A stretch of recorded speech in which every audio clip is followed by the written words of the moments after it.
Hey YouTube, welcome back to my YouTube channel. My name is Roman, and listen, we are back with another For the Culture news report where I give you all of my commentary on everything that's interesting to me in the celebrity news and entertainment industry.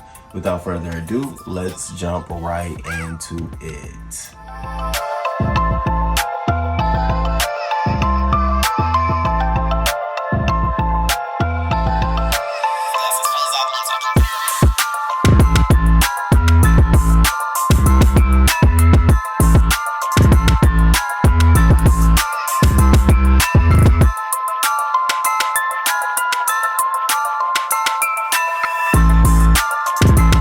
To send my prayers and my condolences to the family of Cicely Tyson. May she rest in peace. Everything that she did, all of her bodies of work is always going to be iconic and something that you can go to as a moment in time, as a moment of reference for history. You know, she always left a message in what she did. If not what she did, the story in itself was a message. So I want to send my prayers and my condolences and my well wishes and safe being. And I know how hard this hit the whole entire entertainment industry because, you know, she was an icon. You don't expect to lose Cicely Tyson. So her services will be Monday, February 15th in New York City. Photography will be strictly prohibited. And what I also thought was interesting was her Just As I Am memoir, which she released while she was alive, like I think a week before she passed away, has now been sold out on Amazon and most online retailers. So shout out to her, her family, and their estate. Again, may you rest in peace, and you had such a beautiful soul. The first thing I want to talk about is Nick Cannon. So Nick Cannon has been reinstated at Viacom, and I think his show Wild and Out has now been set to produce new episodes, and the old episodes can return to being shown on air. And all of this has been done because he has re-engaged with Jewish leaders. And so Viacom released a statement basically saying that he had worked to educate himself through conversations with Jewish leaders. And so for that, they have allowed him to come back on air. Now, my thing about this is if it's what's good for the goose is also good for the gander. So if he can say anti-Semitic things on Viacom's networks, allegedly, you know, in their opinion, and then go and meet with these leaders and rectify it and you know, educate himself, then what does that say to those who may have went on air and said something about black people or another minority and then got kicked off air? So can they then go and meet with black people and do all of this stuff and then they can come back on? Like, I'm just trying to figure out, like, you know, how does this work for other people? What model are you using? Because in my mind, what I see here is there was someone who probably worked in leadership at Viacom that was probably Jewish and really felt offended by what he had said. And it was pretty isolated. And so once he, you know, educated himself on that, he's now okay to come back in and continue making money for them. Because again, he's the black audience that they need. I think that if you were going to cancel him for saying it, he should be canceled. You know what I mean? Because I'm looking at other networks who have done the same, Fox and CNN and all of these other networks who've canceled people and canceled shows because they've said something negative. But for them to go and rectify it by going to speak and educate themselves subjectively on the situation, now they're okay to come back on air. Something there sounds iffy and funny, but congratulations, Nick Cannon. I'm glad you're going back on air with your Wild and Out show. It's a show that has spanned a ton of different generations of people, not generations, but ages of people. You know, I remember when I was like, you know, around that boppy age watching it, and now to see it still going on and it has relevance is good. So kudos to you, and I hope everything does work out. Now, let's talk about Cardi B and her new single, If it's up, if it's up, then it's stuck. If it's up, then it's stuck. It's something like that. If it's up, then it's up. If it's up, then it's up. If it's up, this is up, then it's up, then it's stuck. It's a very catchy chorus. I love the chorus. I love the beat, but the minute she start rapping, I started looking out the window and my attention span goes elsewhere. She said something along the lines of, your breath smell like horse sex. And I was just like, who knows what horse sex smells like? And what a corny ass joke. But it's Cardi. WAP came and gone. So I'm hoping Up comes and stays. But speaking of WAP, she recently talked about how she received all of this WAP backlash from Republicans, and she thinks that's the reason why the song received such negative press, and she thinks it's attributed to the fact that she was supporting Bernie Sanders and Joe Biden, and so they wanted to find a way to come after her, and their way was coming after the song. And you could be right, but my thing is also you have to think about how just a backlash from a Republican senator can affect white suburbia, or that white suburban mom, so you have to think about the full circle of how this impacts people, because yeah, we can say the Republicans went after your song, but I think it was a whole bunch of other people that may have attributed to the fact that WAP received such negative press. But at the end of the day, it was a successful song. It gave you what you needed. Also, Cardi B was at the Super Bowl, and she was at a party with Jennifer Lopez, Alex Rodriguez, Offset. What's the other one named? Offset. I don't know the other ones. The one who Quavo. Damn. Offset, Quavo, and Meek Mill. Now, I'm not shading Cardi B at all, but Meek Mill, you're so corny. So I know you hang with industry people, but why are you at a party with Cardi B? Why are you even sitting there? You know how this looks. It makes it look like you're a big ass hater. Why not be sitting in a picture next to a #1 hit single? Why not be sitting next to a picture with you having a album out? Why are you sitting next to, there's so many other things you could be doing. I just feel like it's a hater move. What, Nicki's supposed to be mad that y'all at a party together? No one gives a fuck. And moving on. But anyways, congratulations to Cardi on her Up single, and congratulations on the WAP single success too. Moving on, next thing, Kim Kardashian and Kanye West. So this divorce is getting really, really nasty. And it's interesting because they're two big personalities. Literally, Kim Kardashian is a personality in herself, and Kanye West has an ego that has a personality in addition to the personality of Kanye West. Dig that. And so now they're not speaking. They're not speaking. And the thing about that is, in my mind, I feel like they haven't been speaking for probably a year or so, and now it's just okay to say it publicly. I feel like a lot of this stuff had been happening a long time ago. When he first announced he was running for president, I think she had been done. I'm done with it. And I think now it's okay to because they want to, especially Kim Kardashian, she wants to protect her image, and she wants to be able to put out, stuff when it's carefully thought of, and all of the negative risks that we're taking, we've covered them up. So I think for her and her brand's sake, she took the time to play this out. And so now they're not talking. He's gonna file apparently he's gonna file the divorce whether or not she files it. And he wants to raise the kids not in LA because he doesn't want them to be around that culture. He wants to raise them in Wyoming. Tough luck on that. And so I just think it's really, really interesting that this made for TV love story and family has now met reality, and it can't go on. It couldn't go on. Kim Kardashian needs to be married to someone who's going to be supportive and not in the entertainment industry, because see, that's her lane. And Kanye West needs to be married to someone who's going to be supportive and not in the entertainment industry, because that's his lane. And them two both being in the same lane was bound for them to crash and hit headspins, especially in two different arenas.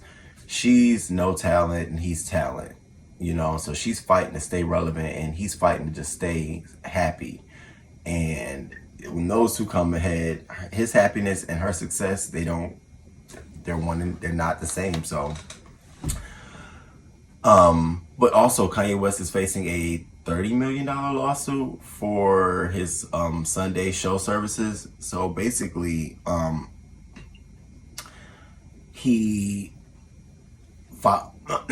lawyer that's representing 500 performers has filed a lawsuit basically saying that they broke a whole bunch of employment laws, failing to pay hundreds of employees on time or not at all, not delivering the overtime wages, meal and rest breaks, and business expenses to which employees were legally entitled. Another lawsuit was filed that represent 300 backstage workers. And so it's like, damn, all this shit's piling on one and one.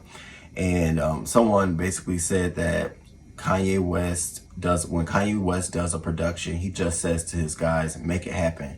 He has different teams of people to do things, and when you're under the amount of pressure, you cut corners. Anything with film or music production, they do the art first. It's a case of let's get the production done and worry if it's legal later. So it sounds like that's been the story of his life. Let's get the art done and worry about the legal stuff later. And so we see what's happening with him in his personal and his professional life. So I wish their family, the kids, I wish them stability. I really do wish that they can find some common ground to co-parent, and maybe it is spending some time on the weekends with Kanye and maybe weeks during the weeks in LA with their mom. But hopefully they come to some common ground. I don't think they need to push this out anymore publicly. Just as much as Kim Kardashian has support, Kanye has support, and this can taint her image as well. So I will be paying attention to this as always and keeping you updated. So back in November, Funk Flex was feeling really, really happy about his liposuction surgery that he got. And so he had posted a video of it on Instagram. And at the time, you know, he was just excited to do it because he had been, you know, like, this is nothing to be shady about, you know. I know that there's other people who get it done in the industry, and I know you all know that there are other people who get it done in the industry. So let me just show it. But what happened was he ended up getting body shamed because, you know, most of the time liposuction is something women do to their bodies to make them feel good. You don't really think men would do it. They would just go and work out.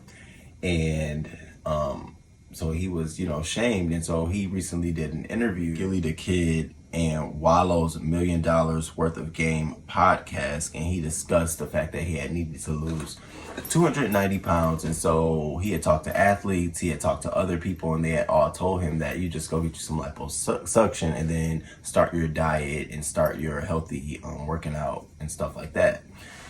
And he went and did that. And so he posted it because he said, you know, to his knowledge, he knows that Drake, Jay-Z, and LL Cool J are all people who have went and got liposuction. And so I thought it was interesting that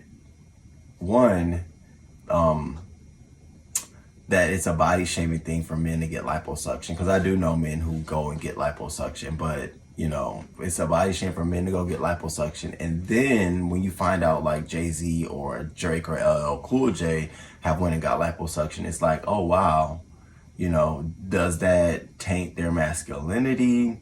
Does it make you look at them differently? Like how does that make you feel? Like, what do you think about them? Because I'm always curious to wonder, like, when men do things, you know, men that are highly adorned and oh my God, they're admired and you love them. And then when they go and do things that are like along the lines of what women would do, are they subject to the same scrutiny as gay men or men in general, or like what happens? And so I thought that was interesting. And I'm glad he told his truth, because again, there are so many people who, struggle and do the same thing. My boo, Lil Baby, was in Tampa for the Super Bowl, and he had gotten Airbnb at a private location. I think he posted some of where he was at on Instagram, and he opened his door and went outside, and there was a whole bunch of, the article said, Caucasian fans standing outside waiting for him. So he jumped in his car and he sped off, and he said he's gonna go get a new location. He's not gonna go back there. Now, what I find so funny is that it was a bunch of Caucasian fans standing outside his door, and he just got in the car and drove off. Now, if the tables were turned and it was flipped, if it was a bunch of black fans out there and it was Lil Baby, would he have driven off, or would he have like invited them in and chilled and kicked it? Or if it was like, a white artist and a bunch of black fans, like, I'm just trying to figure out the dynamics of like what would have made it comfortable for him to say, oh, okay. None of it's comfortable for you to be showing up at anybody's address, but I'm just wondering, like, part of me think that if it was a bunch of black females showed up at the crib, he would have let them in. Like, you see, that's what I'm trying to figure out. Like, what would have made it comfortable? I'm sure you paid a lot of money for this Airbnb, so that was interesting.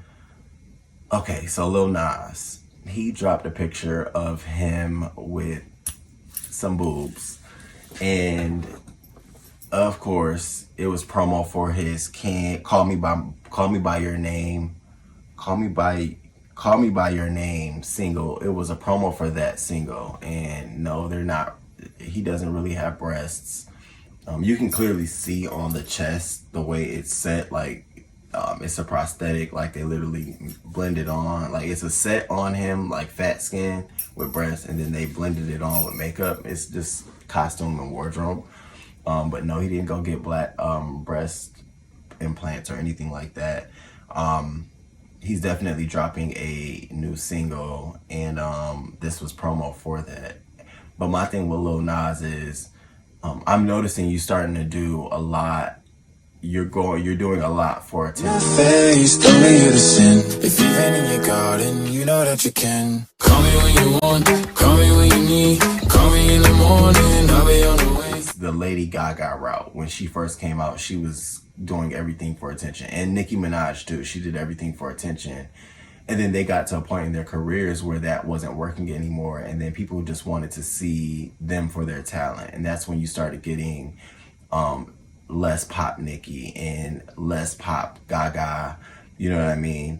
And you started getting, like Gaga did, I call it a country album, but she did that album and it gave me country tease. But it was good because it gave you Gaga in her pure form.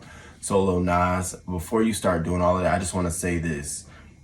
At some point, you've got to stop with the antics, because we don't know who you are by all of this stuff. It becomes like the people who really will buy your albums and be your fans forever, we get a little confused after a while. Same shit with Nicki. I used to get confused, like, why are you doing that? That's not, no. So I want you to keep having fun, but I want you to get to a point where there is a single that may be near and dear to your heart, and you drop it and give it its full treatment drop. Don't have no titties, don't have a dick growing out your forehead, don't have hair on your nose, don't do anything funny, just drop the record, and trust me, we will support. All right, then the last thing I want to talk about is the Weeknd's performance at yesterday's Super Bowl. It was amazing to me. It really was. And for a male artist, and I kept saying this, for a male artist who, doesn't meet all of the normal standards for a artist of his caliber, meaning looks, physical looks, the kind of music, all of that stuff, he is doing really, really well when it comes to stage performance and telling a story. Now, he's stuck with this whole mask and red suit since Up, Jordan Peele's movie, and carried it out through Blinding Lights, through his whole little last album, his whole period in time.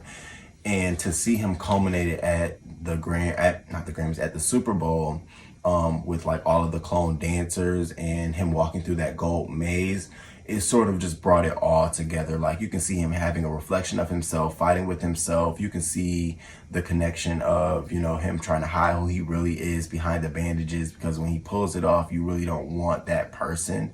Like, I love all of that. Most notably, soon after that, all of his singles from his album started chart topping. He got praise from like Dionne Warwick, Drake. It was seen by over 25 million people, his halftime show performance. And so I want to shout him out for, one, taking a stand on the whole split between the Grammy and the Super Bowl performance, because I knew that had to be a big thing for you. And then for the Grammys to cancel their show and the Super Bowl to still go on, you really did take a risk, and the risk was a huge payoff. I think you will continue to do well. I think the way you, like, your antics, like, you know, it's a part of a story that you're telling, and you're not drifting from it. And that allows us to connect with you, to have something that we can say, oh yeah, I remember that, you know. So I want to say congratulations to you on a job well done. It kept my whole attention the entire 10 minutes of the performance. I wonder who they're going to get next year. I don't know if it might be Rihanna or not, but kudos and shout out to you. So drop down in the comments and let me know what you thought, and hit the like button if you care to do so. And if you are not a subscriber to the channel, please consider subscribing to the channel. And until next time, deuces.